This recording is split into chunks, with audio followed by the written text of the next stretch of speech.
بسم اللہ الرحمن الرحیم۔ محترم ناظرین، السلام علیکم۔ ایک یہودی کو رسول خدا صلی اللہ علیہ وآلہ وسلم سے چند دینار قرض واپس لینا تھا۔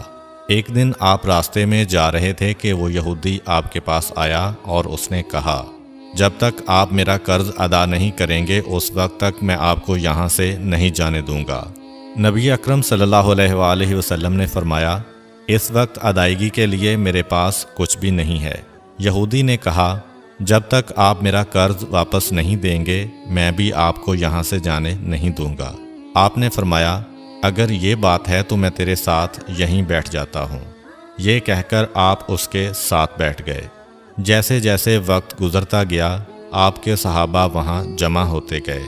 جب انہوں نے یہودی کی یہ جسارت دیکھی تو انہوں نے اس کو سزا دینے کا ارادہ کیا۔ آپ نے انہیں ہر طرح کی تادیبی کارروائی سے روک دیا اور فرمایا کہ تم دور چلے جاؤ۔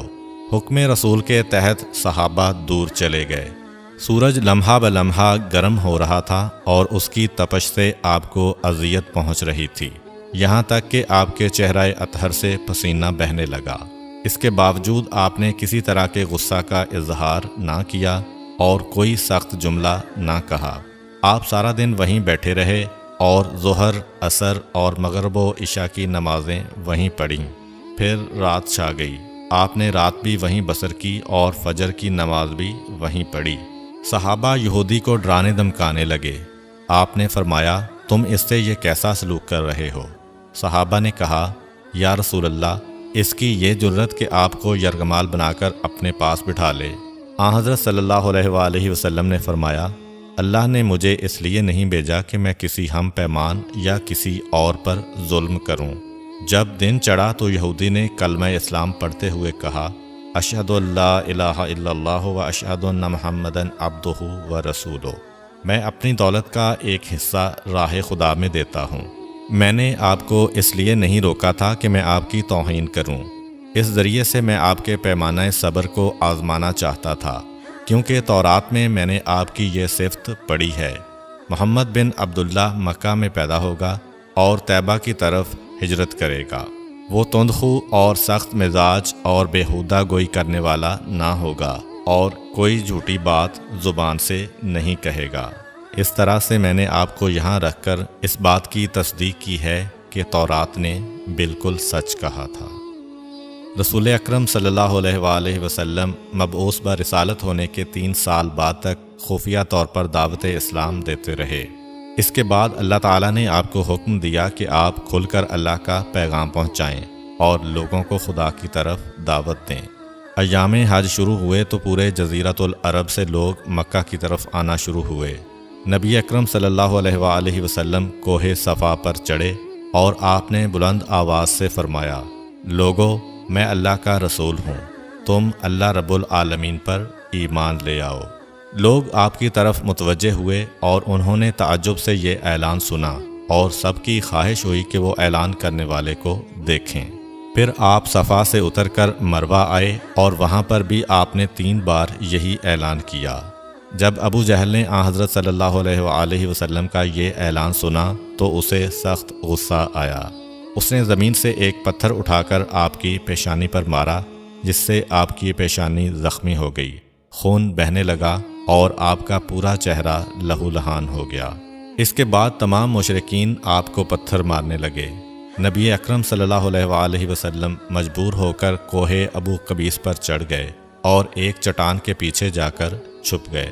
مشرکین نے بھی آپ کا تعاقب کیا لیکن آپ انہیں کہیں دکھائی نہ دیے۔ ناکام و نامراد ہو کر انہیں واپس آنا پڑا۔ اسی اثناء میں ایک شخص نے حضرت علی علیہ السلام کو اس واقعہ کی اطلاع دی اور کہا کہ میرا خیال یہ ہے کہ محمد مارے جا چکے ہیں، نعوذ باللہ۔ یہ سن کر حضرت علی علیہ السلام کو شدید دکھ ہوا اور آپ ام المومنین حضرت خدیجہ الکبریٰ سلام اللہ علیہ کے پاس آئے اور ان سے کہا، میں نے سنا ہے کہ مشرکین نے رسول خدا صلی اللہ علیہ وآلہ وسلم پر سنگ باری کی ہے اور بعض لوگوں کا یہ گمان ہے کہ نبی اکرم شہید ہو گئے ہیں۔ آپ روٹی پانی اٹھائیں اور میرے ساتھ انہیں تلاش کرنے کے لیے چلیں، ممکن ہے ہمیں ان کا کہیں نشان مل جائے۔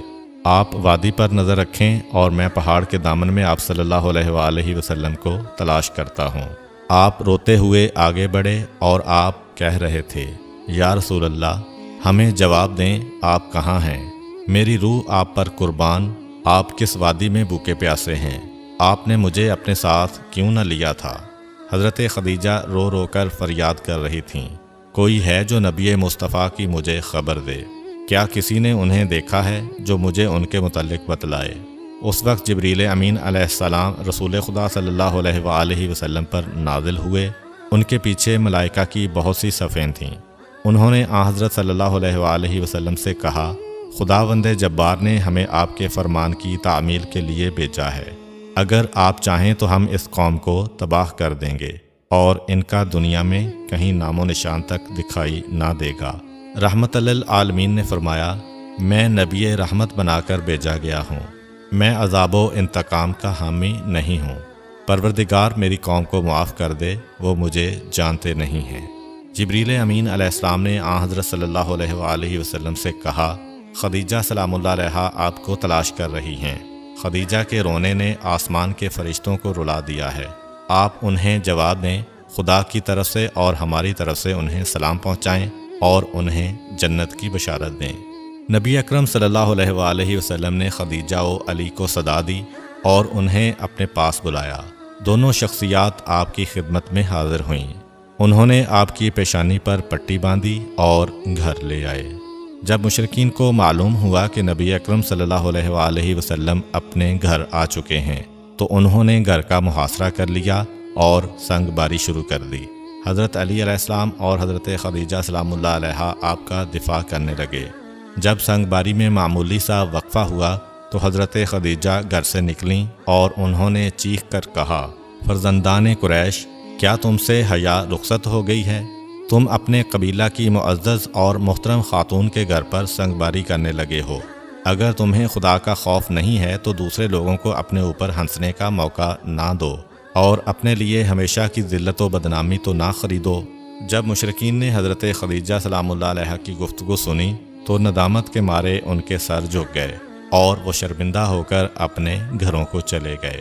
نبی اکرم صلی اللہ علیہ وآلہ وسلم نے دعوت اسلام کا آغاز ان روح فرسا واقعات کے ساتھ کیا تھا۔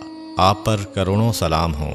آپ نے لوگوں کو گمراہی و ضلالت سے بچانے کے لیے قدم قدم پر تکالیف اٹھائیں اور صدمے برداشت کیے۔ امید کرتا ہوں کہ آپ کو آج کی ویڈیو اچھی لگی ہوگی۔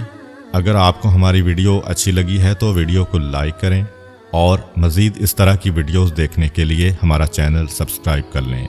ملتے ہیں نیکسٹ ویڈیو میں، اجازت دیجیے، اللہ حافظ۔